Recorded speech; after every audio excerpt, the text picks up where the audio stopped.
Hi friends, నేను మీ సురేంద్ర. ఎండ ఎక్కువనందుకు మేము మా ఫ్రెండ్స్ బాయ్కి వచ్చినాము. ఈత కొడతాం చూడండి. నువ్వు మరి ఏడుకు కొడతాలేసు బాబా. ఫోన్ ఉంది బాయ్.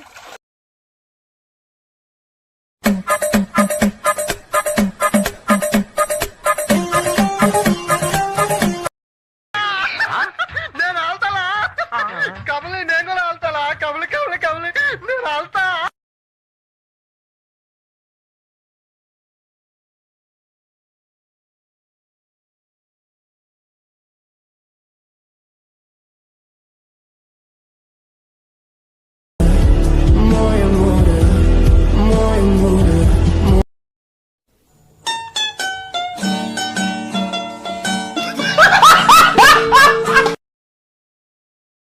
అమ్మ జ్వరం ఉంటే చచ్చిపోతుంటరా.